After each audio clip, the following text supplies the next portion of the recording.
I talk to him every now and then. I talk to some of his people, still friends with. And I think not recently, last few years, he bought an engineering company that does all kinds of work for the State Department of Department of Transportation here, Yeah. highways, bridges, everything else. He's probably minting money now. So you help get him on that path, it sounds like. Yeah, and the other thing I found out was that he doesn't necessarily come into the office every day, where he used to be consumed with Yep. the hours he put in, weekends, Yep. nights, Yep. everything else. And now he's finally gotten to the point where he can relax. And now the like I said, the VP of engineering is now the COO. He basically runs the operations day to day, Gotcha. and the owner gets to come in or not if he wants. If he comes in at 11, goes to lunch, maybe leaves early, you know. Driven by purpose, fueled by passion. My words got power, my thoughts have action. Motivation, stay gracious. That's greatness. Be audacious. Motivation. Be audacious. Innovation. Be audacious. Inspiration. Be bold. Motivation. Be audacious. Greetings and salutations. Welcome to the Audacious Living Podcast, where we explore what it truly means to live your best audacious life ever. It's always a pleasure to be here with you, and I want to thank you for taking time out of your day. You know, this podcast exists for one reason. That's to help you step into your potential, challenge the limits you've accepted, and build a life and business that actually works for you, not against you. Whether you're an entrepreneur, a leader, or someone navigating the complexities of growth and change, this space is designed to help you think bigger, lead better, and live with intention. Really excited about today's show. Now, before we get into that and our guests, just for a moment, imagine you're building a house. You know, you might have beautiful ideas, big dreams, and a clear vision of what you want it to look like. But if the foundation is shaky, if the wiring is tangled, or the plumbing wasn't designed to handle growth, eventually things crack. That's exactly what happens in business. You know, entrepreneurs often build fast, they build big, and build with passion. But without systems, trust, financial clarity, and empowered people, the structure starts to wobble. Today's conversation is about strengthening that foundation. Now, in this episode, we're going to explore the common pitfalls entrepreneurs face as their businesses start to grow, why micromanagement kills momentum, how trust becomes the backbone of high-performing teams, why financial literacy isn't optional if you want sustainable success, and how shifting from doing everything to building systems changes everything.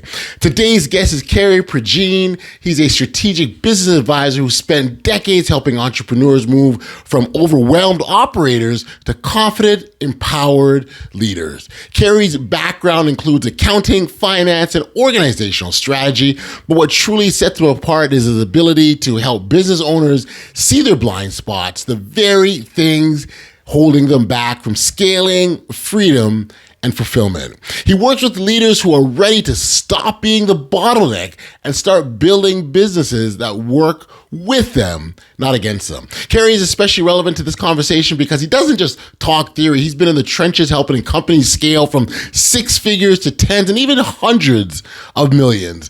What makes his perspective powerful is that he understands both sides, the entrepreneur's drive and the vision, and the drive and the vision, as well as the operational discipline required to sustain growth. And that's why this conversation is for anyone who feels stuck, overworked, or stretched thin despite their success. So let's get into it. Here is my conversation with business strategist and trusted advisor, Cary Prejean. Enjoy.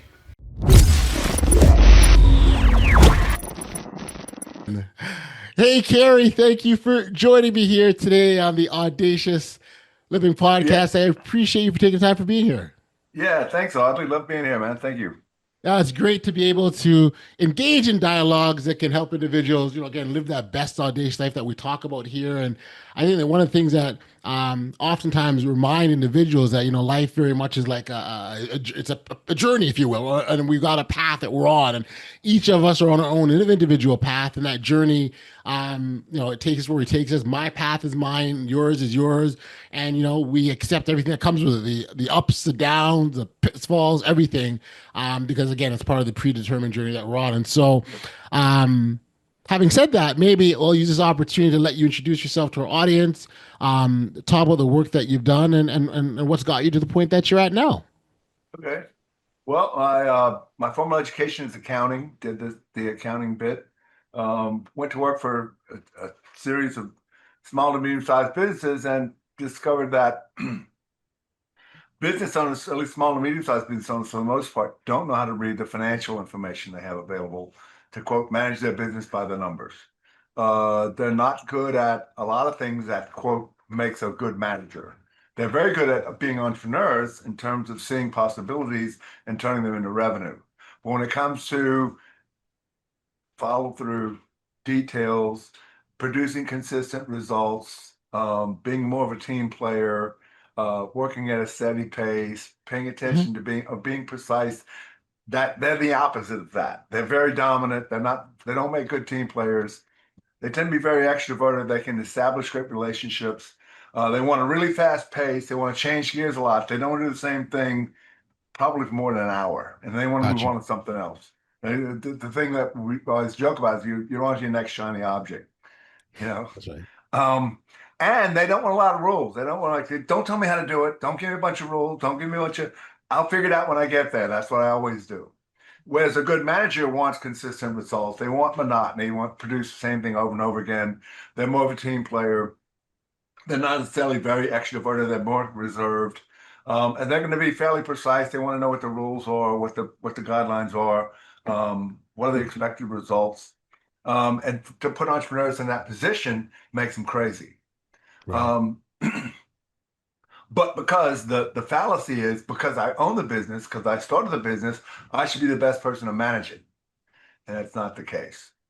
Most entrepreneurs that I know are not good managers. Let me just put it nicely that way. They're not good managers because their skill set, because makes them so great as an entrepreneur, makes them necessarily bad as a manager.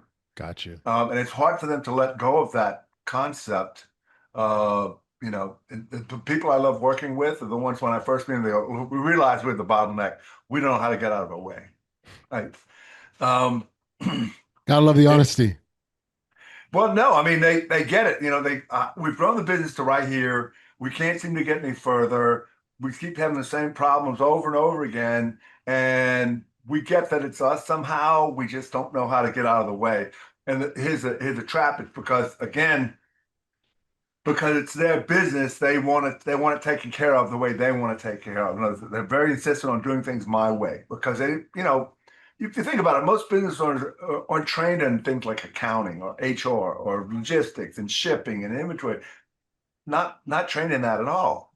And really what they're good at, what got them to start their businesses, they saw a possibility of, generating some revenue by doing whatever it is they do. They do that and start generating some revenue, and they have no idea how to build processes correctly. They don't know how to build an effective organization. They're not trained in that. But yet they have to learn to some extent, some kind of limp along way to get it moving. But they all reach that point where they can't go beyond where they're at. Gotcha. And again, the fallacy is because I own the business, because I started the business, I should know. Right. It's like there's some pride. It sounds like there's some pride in there, right? Well, it's my business. Well, I'm supposed to know this. But then the rigor and the discipline, the time it takes to learn a lot of that stuff, they want nothing to do with. Try and talk accounting with a business owner. Like their eyes roll back in their head. They're looking at their watch. They're looking at their phone. They want to get on their computer. Sure. So, like I said, they want a fast pace. They want to move. They want to change gears. They want to make stuff up as they go. So trying to talk to them about something as dense as accounting can be is like, sure. I mean, I've been in, sometimes I've worked with some of my clients and we'll have like a 2-day annual strategizing meeting. Like, let's look at the results. Let's see where we're going. What are we going to create? And about an hour into the meeting, they're all like, get the laptop out. They're on their phone. They're going to the bathroom. They're getting something to drink or eat. They can't sit still. So that's kind of that is my background. Along the way, I picked up a CPA certificate. I became a certified ontological coach, and I became a certified partner with Predictive Index. Those last two, you probably don't really have any appreciate what those are. We can talk about more if you're interested. But there are things that I use, disciplines that I use in what I do in working with business owners. Gotcha. I'm curious, what made you land where you did, and specifically business owners, small businesses? Just watching business owners, and again, the last few business owners that I worked with recommended me some of their friends who had businesses. Okay. Said, yeah, they could use your help, but it's more from a CFO perspective. What they got was I was helping them look at the numbers and be able to make good business decisions based on your financial data, actually managing by the numbers. And it was in 1987 that I started to start on my own, because what I really wanted to do is help business owners manage their business better, because they work long hours, they can't take time off, they're very frustrated with their employees. Their family lives tend to get put on the back burner, their health gets put on the back burner.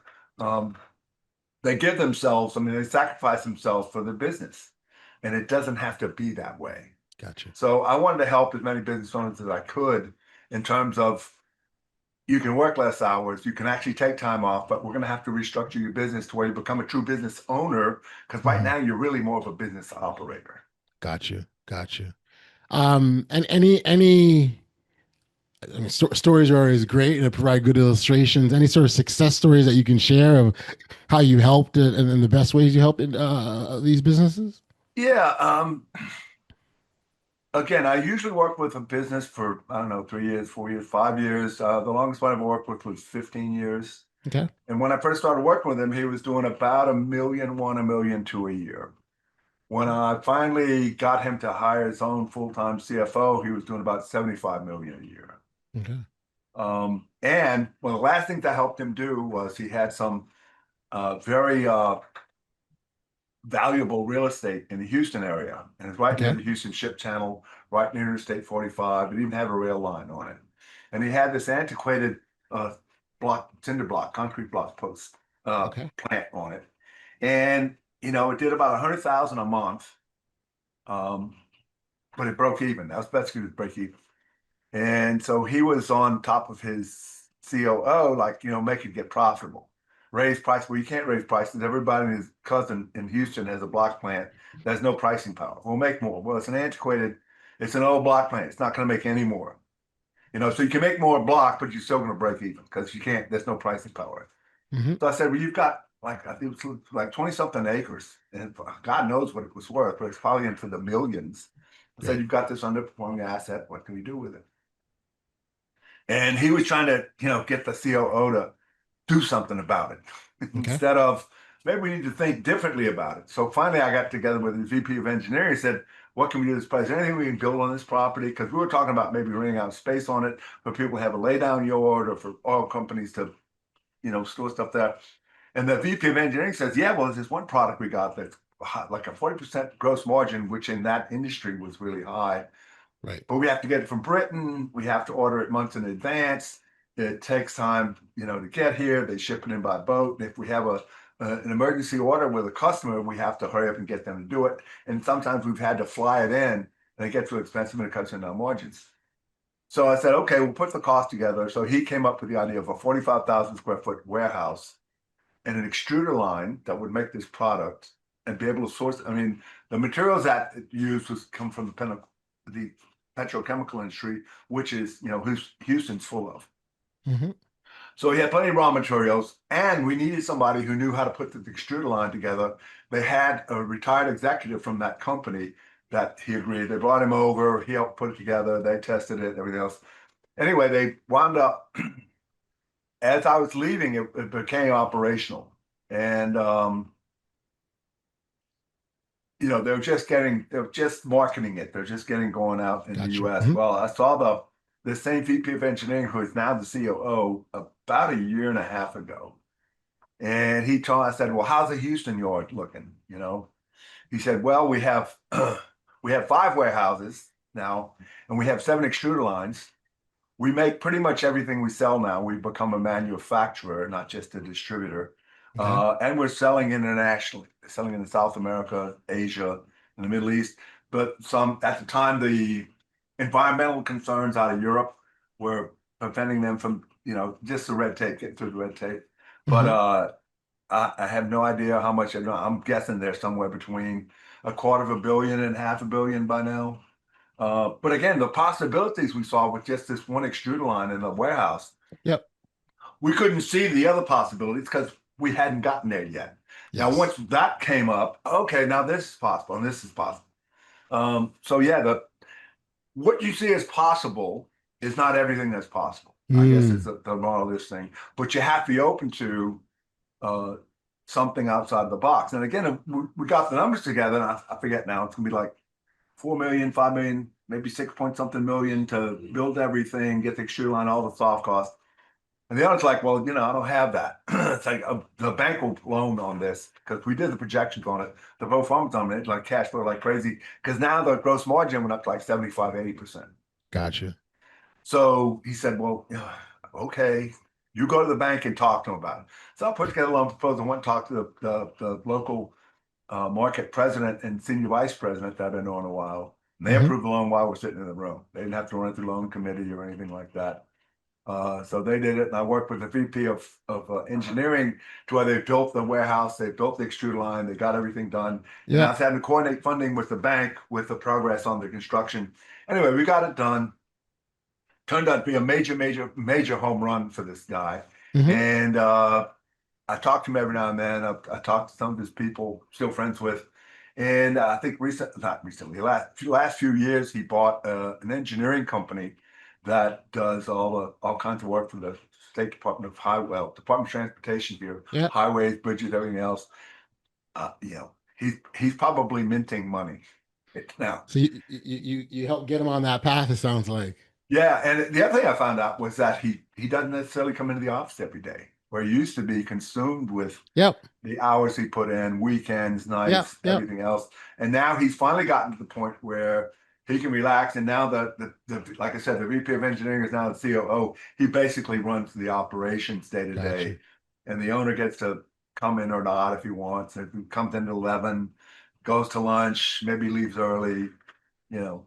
So And I think that kind of would be the goal to shoot for, right? To set becoming things a up. true business owner. Yeah. Yeah. So And as let owner, you can stay home if you want to. You Yep. don't have to come in. That's right. He's enjoying his grandkids now, his family, everything else.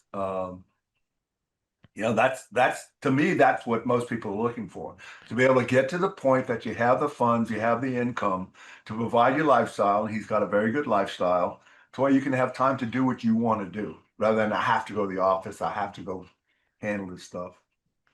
And would you say that's sort of the biggest challenge for business owners who are still sludging along in the day to day, like, spending extra long hours, coming in early to do the work? Yeah, I mean they're so used to quote being in the harness, they Yes. don't they're uncomfortable not being there. They're not comfortable grinding it out day to day and putting in the hours and everything else. Um, I mean, I have another more recent client. Hmm. I started working with them like 3 years ago, and they were working unbelievable hours. They were doing all kinds of trade shows. They were doing like 8 trade shows a year where they would like that. It's the husband and wife team. The husband would physically drive the truck with the goods in it for the trade Okay. show. Okay. He was spending half his time in the warehouse yelling at the guys in the warehouse because they weren't doing it right. And the other half time he was spending yelling at the accounting team in India because they were quote screwing up accounts payable. And what was really wonderful about them was the first time I talked with them, he said, "Look, we realize we're the bottleneck. We don't know how to get out of the way." So I was like, okay, this will be good. So eventually what it was like, I kept telling him, I said, the reason you spend so much time in accounts payable, because there's so many errors, is because you have a dysfunctional system. And he goes, what does that even mean? What do you mean dysfunctional system? The system works fine. You guys just don't know how to read the numbers. I Gotcha. was like, wait a minute. So you're telling me the accountants don't know how to read the numbers, but you, Mr. E-commerce guy, do know how to read the numbers. That's what you're telling me? So it's like, he goes, what does dysfunctional even mean? I said, dysfunctional, does not function well. And he goes, well, what do you mean by that? I said, look at this error, look at that error, look at this error. You Right. have these recurring errors that tells me it's prima facie evidence that you have a dysfunctional system. So let's start putting some processes in. So now we've got him a warehouse manager. The only time he goes to the warehouse if he wants to go check on a delivery that's come in or, whatever. Yeah. So he spends very little time in the warehouse. Now he spends an hour a week on an evening looking at the approved to pay list for accounts payable. Wow. Right. And if you'll spend some time with me, sometimes looking at financial information, or if we're trying to analyze, we look at sales. He looks at sales on an hourly basis because it's 24 hours a day, right? The e-commerce. I've invented some dashboards, if you want to call it that, to track his daily sales versus budget. Are we ahead? Are we behind? And again, he's been tearing the cover off. Like I said, I think they did 5.8 million back in 2022. Last year they finished at 12.6. This year they're on track to hit 20 to 21 million. Wow. Yeah, and again, we've talked about that, and he used to, he every now and then he goes, "Hey, thanks for hitting budget today. Thanks for beating budget today." Because we look at it sounds like I don't have anything to do with beating budget. He goes, "Oh yeah, you do." And from his perspective, the fact that I was able to help him restructure the business and set up systems to where he didn't have to fool with it. It freed him up to go do all the entrepreneurial visionary stuff that he does so well, and that's why sales have gone through the roof. And again, that's not an isolated experience. No. That's common, quite common. Yeah. It would seem to me that in order for this to work effectively or most effectively, individuals really have to embrace the concept of change and be okay with it. Absolutely. Because you're upheaving maybe decades of processes and systems that have always just been there to the point where you do things like so. I'll tell you a quick story. I heard a story once in which there was a little girl who, as a family tradition, they would make turkey during the holidays, and what they did is before they took the turkey, would take off the turkey wings and cook them in the side of the pot, and that's how they did it year after year. And so she saw her mother do it, she started to do it, and no one ever really questioned, "Oh, hey, why do we do this? What does this mean?" They just felt it was a family tradition. Right. When someone started to ask the questions why, they realized that the grandmother who started it, the reason why she took the wings off was because the pot was too small. Right. And all of a sudden it just became a tradition and going on. So in the same vein, I'm sure there's things that you've stumbled across that they've always just done, have never questioned. Yeah. And now it's like, okay, why are we doing this again? Yeah. What? Yeah. What's happening here? What is there some secret cooking secret behind taking the wings off the turkey first? Yeah. No, just grandma did it, so we do it. And you talk to grandma, it's like, yeah, it wouldn't fit in the oven. I had to put the wings on the side. I've heard the similar story, except it's about the wife who cuts a roast in half before she puts it in the oven. And finally the mother-in-law visits. And the husband said he had asked the wife, "Why do you do?" "I don't know. That's the way my mother did." So the mother-in-law visits. He's like, she learned to cut the roast in half. Why'd you do it? "Well, I had a much smaller oven. I had to cut it in half to make it fit." Right. Anyway, yeah. It's like I'm doing what they did. That's right. So I'm assuming that you've seen a lot of that. Absolutely, yeah. Everywhere I go, there's a lot of that. Why are we doing it like this? That's the way the boss wants it. And again, it's that they don't really know how to do some things, so they figure a way to kind of halfway make it work. And like, that's the way we're going to do it. That is funny. And so, how difficult are the conversations when you start talking about changing systems? And like, I mean, I know I would imagine it gets very individualized, depends on where that person's at with change. But how challenging is that? Well, at first it's pretty difficult. But again, you got to remember the business owner that has started the business, that has been running the business, that business is like a baby to them, sure. Right? So for them to like turn that baby over to the employees who they see, from their perspective, don't care and are just there for the paycheck, and like they're going to take care of that business the way the business owner does, and they have a big issue with that. But when you can start building processes, okay, and show them, this process is dysfunctional. It does not work. It does not produce the results you want. Yep. What I need from you, Miss Business Owner, what results do you want to see produced consistently? And then let's get your employees that are involved in that process, like especially the ones at the granular level. Let's get them to design a process to produce those results, test it, and when it works, that's the process. And why do you not want the business owner involved in making the process, except for the results they want to see? Because they don't know what it's like to do the job at a granular level. They're going to miss some things. They're going to assume some things. Not only that, who owns it when the owner says this is how I'm going to do it? Not the employees. That's the owner's thing. Whereas if the employees come up with it, number one, they're going to probably do a better job, and number two, they're going to own it. This is how we're Yep. going to do it. This is how we know how to do it. This is the results we're going to produce. So and as what happens is as you start seeing consistent results, and the owner can kind of step back from that function, and you do more and more and more, it becomes easier and easier. But at first it's pretty difficult. Like, I don't know. You're asking me to trust these knuckleheads. I don't know. So then I'm curious, Cary, how do you handle those situations where they're pushing back on change and not ready for it? Well, it's like, okay, the you know, the conversation always comes down to this. You keep doing what you've been doing, you're going to keep getting what you've been getting. Are you satisfied with that? Yeah. And if you knew how to solve the problem, you wouldn't be talking to me. You'd have solved it. All the problems you've known how to solve, they're solved. We're not talking about those. It's the problems that you keep seeing come up and come up and come up. Like, what do I do with this stuff? Right. And you want to blame your employees, ain't your employees. Everything in your business, the mood, the effectiveness, the morale, everything in your business is a direct reflection of how you run your business. Hmm. You have to be accountable for everything, because everything here, you either created it or allowed it to be created. Gotcha. Right? Yep. So you have to ultimately be accountable for everything as the owner, because it's yours, right? There's a book that I love called Extreme Ownership, and it's written by, I can't remember his last name, Jocko. He's a Navy SEAL, ex-Navy SEAL, or not? Okay. No, they're always Navy SEAL. He's retired for now, but he wrote a thing about when SEALs go out on a mission. If something goes bad on the mission, it's the mission commander's fault. Gotcha. Because he didn't train his guys, he didn't bring right equipment, he didn't get right intelligence, his timing was off, he rushed in when he shouldn't have, he waited too long instead of going in. Whatever it is, it's going to be the mission commander's fault that something went wrong. That's extreme ownership. Same thing with a business. If something's wrong in your business that you don't like, you have the authority to change it. Get rid of something, bring something in that's missing, whatever it is. If you allow bad things to persist, that's on you. If you're not bringing in good things that need to be happening, that's on you. It's not your employees. And here's the other thing they don't get is unconsciously, unknowingly, they train their employees to only take things so far.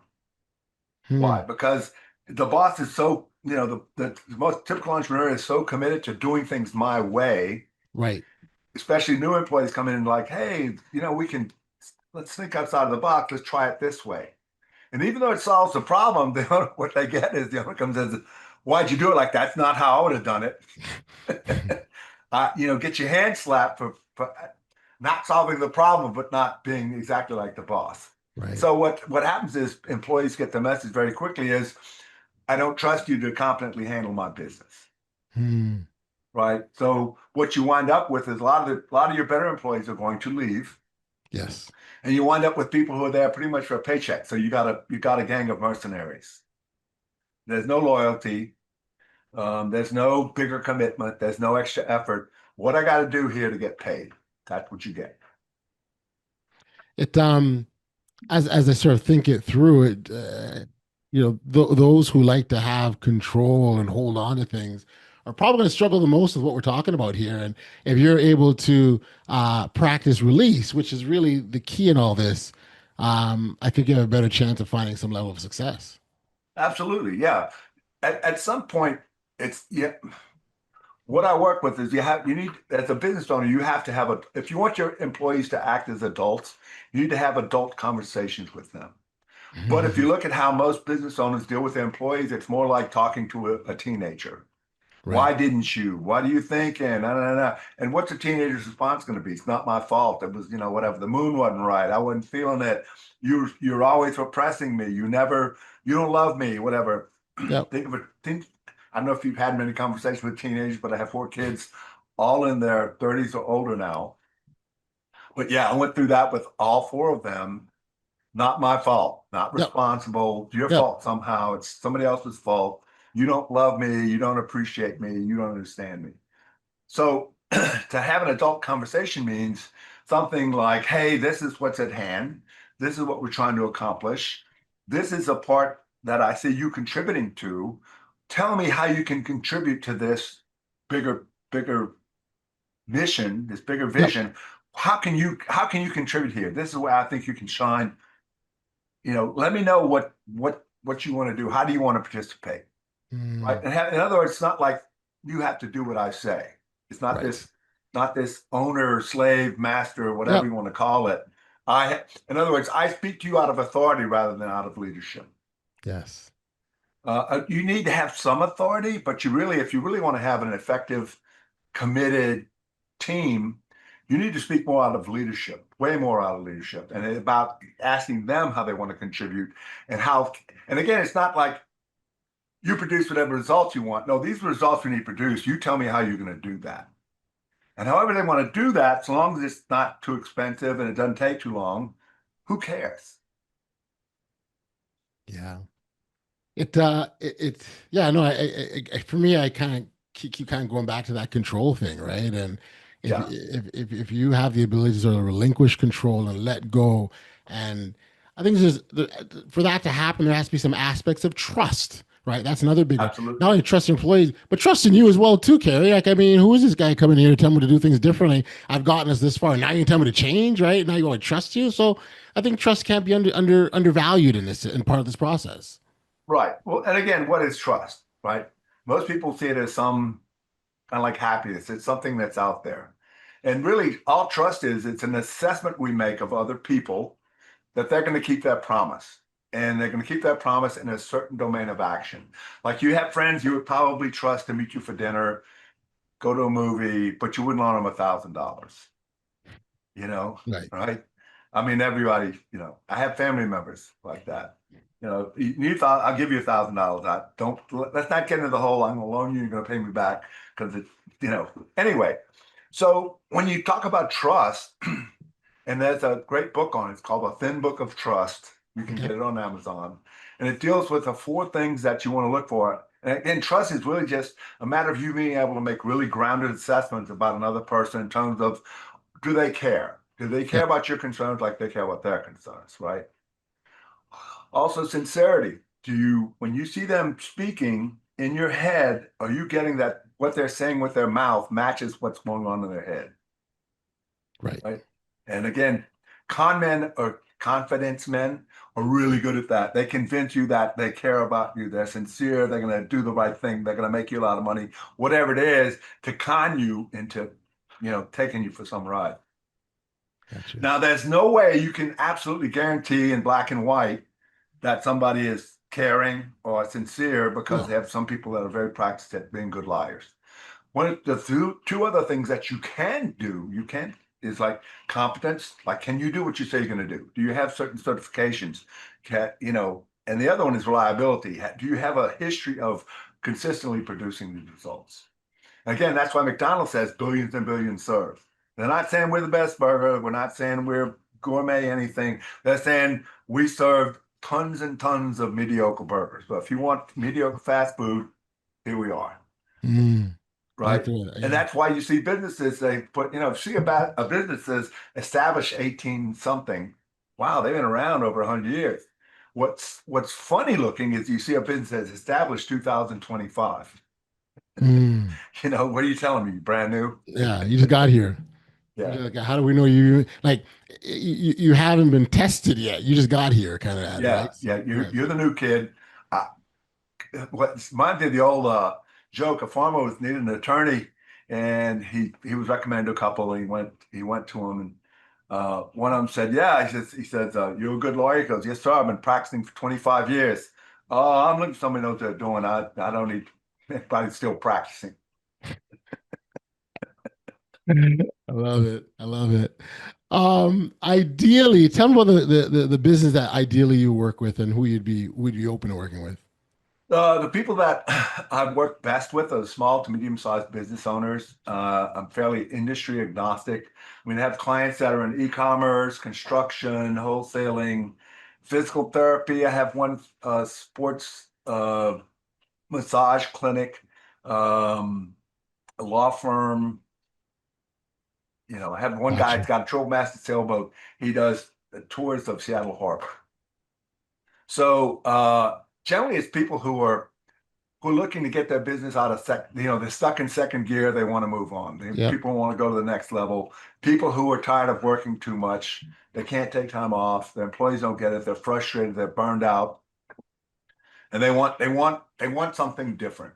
If you're Gotcha. really committed to because I've talked to some people, I like working with details. I like to have my hands on everything. Okay, you don't need me, but if you're ready to do something different, I can help you get there.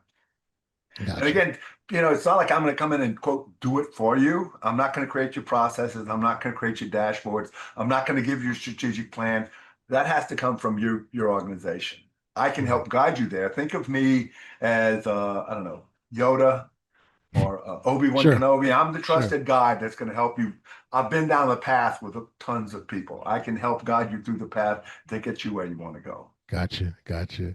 And I'd imagine, so the business model, whether you're service or product or maybe a combination of both, it doesn't matter, right? I mean, I guess it would matter for you to know your approach, but overall, it doesn't matter what you do. Well, yeah, listen, I mean, I have one client who got a chain of dry cleaners.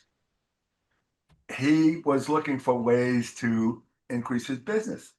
So I had another firm that's construction roofing company, but they do a lot of insurance work, like restoration of after fires and what Okay. have you. And one of the things that's available when you have a fire is the insurance company would rather pay to have the clothes and whatever cleaned rather than pay for the replacements. So there's big opportunity in that kind of work for a dry cleaner to come in and get that work. The big bunch of clothes, the insurance Sure. company pays based on the schedule. So I got them two together, and guess what? Oh yeah, the construction company wasn't even bidding on that part of the restoration because they didn't have any. So now they have this cleaner contact. So now they're like working hand in hand. Now the construction company gets like a 10% piece of that money. The dry cleaner Oh, gets all this business, and so he's in the process of expanding his facilities. He bought some washers and commercial size washers and yeah. dryers. Um, but again, it's in you got to think outside of the box. You got to think outside of the box. And again, so yeah, I'm all over the place in terms of industry. And again, business is business. It's basically Gotcha. get the Yep. work, do the Yep. work, get paid for the work / scorecard, Gotcha. I like right? that. Business I don't care if is it's a lemonade business. stand or you're Yep. some multinational global companies. Those three things. I love that. Business is business. It's very cool. Very cool. And a very simple approach. That's all it is. I'm here to help everybody. Yeah. For listeners that want to connect with you directly, Cary, or learn more about your work, where could we send them? Well, I'm on LinkedIn, Cary Prejean, or you can find me. I have two websites, and they're both strategic business advisors, plural. One is .org, and the other Hmm. is .us. The .org talks more about the KPIs in terms of dashboards, processes, and long-range strategic planning. The .us is more about, or deals mainly with, I can help business owners double the net profit in a year with Gotcha. 12 basic strategies. Gotcha. Gotcha. What we'll do is we'll make sure that the appropriate contact details are in the show notes below, so listeners can connect with you. Cary, I really appreciate the time and hearing about how you're taking businesses to another level. I think it's fantastic, particularly those that aren't adverse for change and know that some kind of change is necessary. So we're going to encourage, listeners, if someone are listening, to connect with you for accounting services and direction. And congratulations on work, and thanks again for being a guest on the Audacious Living Hey, Podcast. love the conversation, Audley. Thanks for having me, man. All the best. All the best. All right.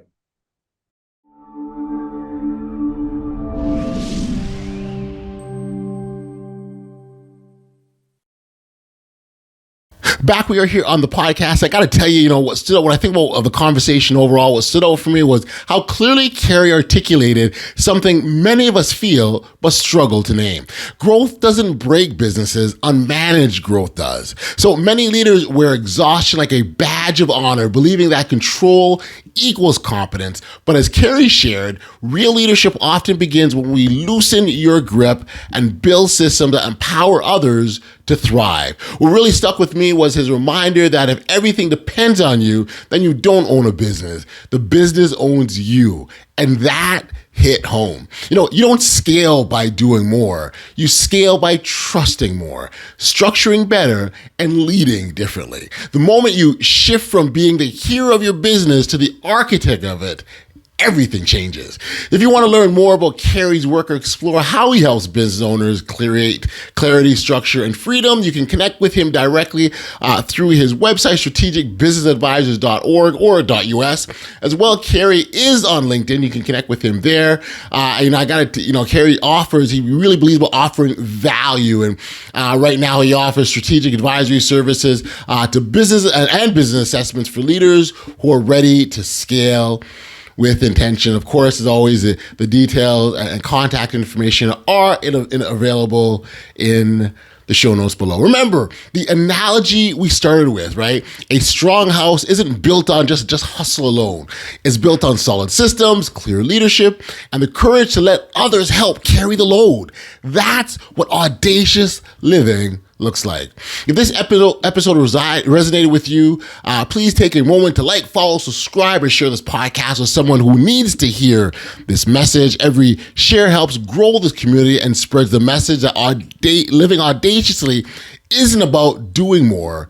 It's about doing more of what matters most.